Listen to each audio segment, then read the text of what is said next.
We have a transformative week full of planetary transits. In this week's astrology, there's a new moon in Scorpio, giving us the urge to gain control of our circumstances. Uranus and Neptune will be at various turning points in their retrograde cycles, causing us to see what needs to be shifted in our lives. And the Sun, Mercury, and Venus will make the most transits this week, revving up the need to work on our confidence, communication, and our romantic scenarios. So of course, I will make a separate video and podcast for the new moon in Scorpio as I always do. As a matter of fact, by the time you guys are listening to this, it should be out already. And with that new moon in Scorpio happening on Monday, the vibes for that particular day, the 13th, are looking a little bit gloomy. And aside from that moon, the transits overall for that day are a little bit harsh. So for that reason, solitude is the highest energy on the graph. So it may be a day where we're needing some space to ourselves, we're requiring some space to ourselves. We could feel more introspective that day, especially with that potent new moon energy that's going on. So it could be a day of just needing to regenerate after feeling a little off kilter. Then, from the 14th to the 19th, there's a steady stream of ambitious vibes, along with consistent psychic energy and romance.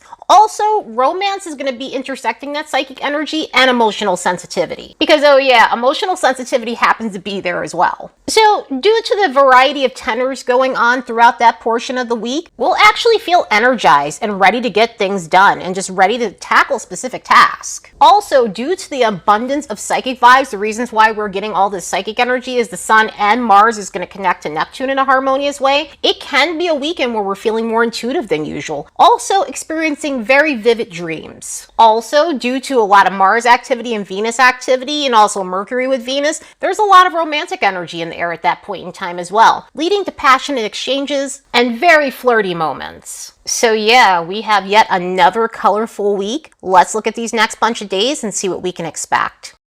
As a reminder, don't forget to like and subscribe because it helps this channel grow.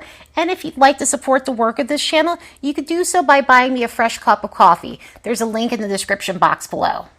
The 13th has an interesting tone to it with some of the transits that are occurring. The Sun's going to make an opposition with Uranus, and this puts us at the halfway point of the retrograde cycle for this planet. Anytime we have an opposition with the outer planets and Mars, it marks the halfway point of a retrograde cycle. So this means we're at the midpoint. This is almost like full moon energy. We are 50% done with this retrograde, but because it is peaked out energy, it can feel like turning point energy. And if you're being aspected by this Uranus retrograde, this might put you at a point where you need to pivot on something. So in a lot of ways, this energy carries a plot twist sort of tone to it, making for moments where things suddenly shift, making for moments where things don't go as planned. Everything is very much unexpected with an energy like this. So if you had some sort of plans and they seem concrete, now might be the time to shift things. With an energy like this, we might have to put our ego aside in order to step out of our comfort zone or to break free of a stale situation that's undermining our confidence in some sort of way. Another way this could manifest is through unpredictable behavior with others. Some of this can show up as rebelliousness. Some of this can show up as impulsivity, erraticness, abruptness, recklessness, especially if we're dealing with someone whose ego is out there in the quasars.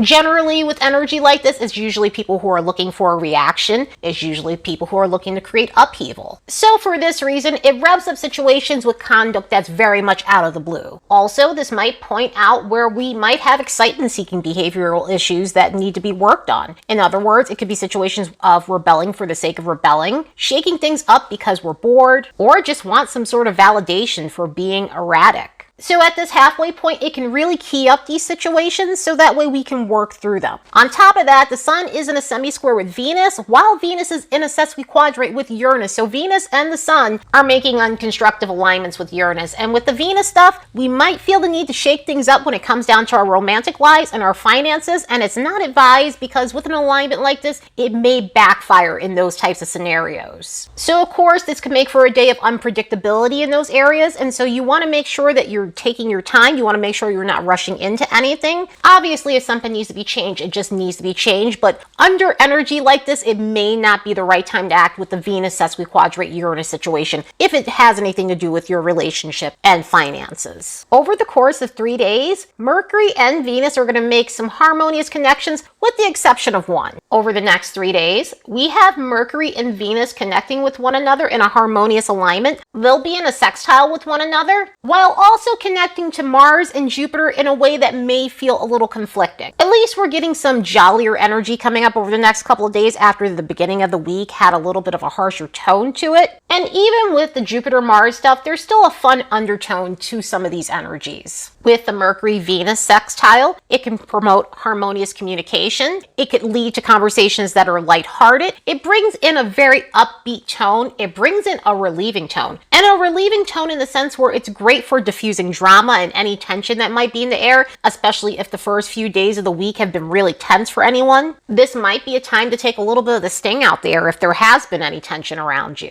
And what's lovely is this is a great energy for meeting other people halfway and caring about how you relate to others, caring about more reciprocity in your relationships. So this also brings in a nice social element as well. And due to the nature of this energy, it can enunciate amorous exchanges with a person of interest, someone you're dating, someone you're already in a relationship with. So it's good for bringing a flirty tone to the air. One of the reasons why we were seeing all that romantic energy is this, but also the Mars and Jupiter stuff that's popping up around the situation. The Mars stuff can bring out the need for passionate exchanges. However, we do need to be careful in this energy because sometimes it can bring out a more toxic form of that. And with Jupiter here, it can bring out the need for over-the-top affection and expecting over-the-top affection. And when you're not getting that sort of attention from someone, acting in a way that may be a little bit disrespectful. And with the Mercury-Jupiter stuff connected to this, we need to be aware of paying attention to the details, not rushing into anything, going slow. Mercury and Jupiter in hard aspect tends to cause situations where we just skim stuff and not pay attention to important facts or data, details of any kind, especially when it comes down to paperwork, signups, subscriptions, important documents, or anything that really requires your focus. You want to make sure you go slow, but if you can't, you want to try to come back to it when you have more of a focus. And by more of a focus, when you're able to concentrate on things. And on top of that, energy like this can bring about communication where people stretch the truth a little bit, so try to take certain things people say with a grain of salt. Friday, Saturday, and Sunday brings in harmonious aspects from the Sun, Mars, and Neptune. The Sun's going to make a conjunction with Mars, and while it's doing that, both planets are going to connect with Neptune in a trine. So with the Sun making that trine to Neptune, this marks the closing part of the retrograde cycle. Neptune is going to go direct in the next 19 days. It's going to go direct on December 6th. And so when we get this trine with the Sun and the outer planets and Mars, when we get these trines, it's usually a marker that a retrograde cycle is starting and winding down. So the retrograde cycle itself is either going into a position where it's going to go into its retrograde motion, or it's exiting its retrograde motion within a matter of days, depending on the planet, or weeks in this case, because Neptune is a further out planet. So now that we're at this trine and a closing period of Neptune's retrograde, it may be a reflection point, and it may be a period where we're looking at what we've learned concerning this planet, what this planet represents, also where we can initiate certain things in our lives. Neptune is not known for action, however, we could be thinking about these things, and if we are feeling more prepared, we might take action on certain things. And this could be spirituality, this could be feeding our ego through metaphysical things, looking at ways we can heal our energy, or even coming to an understanding about what universal truths we learned during this retrograde period. And because of the connections that Neptune is making to Mars, this can help us in terms of taking action on these things. Mars and Neptune in a harmonious alignment has a way of energizing one another. Mars has a way of helping Neptune take action on the things that it hopes for. So it can help in terms of actually making something concrete that was actually like a daydream. So the cool thing about this is it's a very encouraging energy that helps us feel motivated, and instead of daydreaming about something, we actually follow through on our aspirations and make them real. And with this, especially if they're metaphysical goals, especially if there's something that nourishes our soul, we can feel more motivated than normal to strive towards these things. Also, a vibe like this might rev up romantic exchanges. Mars has to deal with our sex drive, so it has a lot to do with taking action within that area. While Neptune deals with the more idealistic side of love, it deals with the spiritual connection of love. So this could be a day of combining the two and really having a nice romantic exchange. and feeling as though you're connecting on a mystical level in your love life. And with that conjunction going on with the Sun and Mars, this can really rev up our confidence. So we may feel more self-assured under this energy rather than doubting ourselves. It can bring in a really optimistic tone and help us feel more confident within our abilities, leading to taking action on the things that we might have shied away from for a while, leading to us actually initiating things in our life that we really want to go for. So a vibe like this can lead to an upbeat tone and healthily boost our egos. On top of that, it can bring in a sense of adventure, so we may be in the mood to socialize. Social energy is not on the graph, but because of the way this weekend is rolling, we may feel more social than normal. We're going to want to get out. We're going to want to have fun. We're going to want to mingle with others. And engage in bold activities in a healthy way, because sometimes Sun and Mars, bold activities can be something really crazy. This is excitement seeking in a good way, so our sense of adventure may be revved up during this transit. And hopefully it mitigates what's happening on Sunday, because Sunday we do have a harder alignment. The Sun, Mars, and Neptune all together like that are really dominant energies, so hopefully it really takes the sting out of this last one that we have for the week, because it can be very uncomfortable. I will say, because of the charged up levels of confidence, this could key up situations with this Mercury Semisquare Pluto situation that we have going on. Anytime Mercury is connecting to Pluto in a way that's complex, it can rev up power struggle-y energy. In other words, there may be interactions with others who are very dominant. There could be interactions with others who are confrontational and throwing their weight around, just being pushy and not caring what other people think or how they feel, and having very little empathy. It can lead to communication where you're dealing with opinionated people. It could lead to communication where others are speaking over other people, which of course could lead to irritating someone enough to argue with that person. So with energy like this, if you can, if you have the luxury to, do your best to pick and choose your battles. And honestly, when you're dealing with people like that, it's best to just disengage. Sometimes it's just useless to get into things with people. It's always useless to get into things with people unless obviously you have to healthily assert yourself, stand up for yourself and whatnot. But the problem with this kind of energy is this person thinks that they're right no matter what. This person may be committed to misunderstanding you and only care about getting their words across, only care about pushing their own